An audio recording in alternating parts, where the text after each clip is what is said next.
Travellers arriving in Britain from overseas will have to self-isolate for 14 days and tell the authorities where they'll be staying. That's according to new rules set out by the government on Friday, as it seeks to prevent a second wave of infections.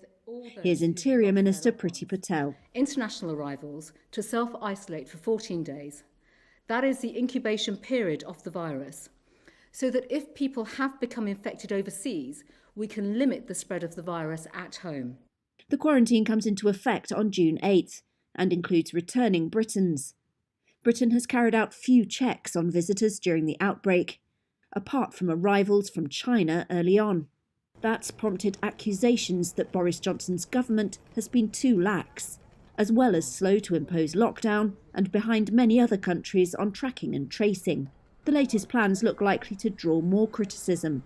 Airline bosses have warned such steps would further devastate their industry. And then there's the question of enforcement. Hong Kong has used government wristbands to keep track of those self-isolating, while in Greece, travellers are tested on arrival, then wait at a designated hotel until their results are ready. Spain has a 2-week quarantine in place, but hopes to lift it by the end of June. In Britain, those breaking the new rules will be fined £1,000, with health and border officials carrying out spot checks. Arrivals from Ireland will be exempt, as well as certain workers, such as road hauliers, medical professionals and fruit and veg pickers. Some lawmakers within Johnson's Conservative Party fear the quarantine will only compound the damage lockdown has wrought on the economy. Heathrow Airport wants Britain to bring in travel bubbles by exempting arrivals from low-risk countries.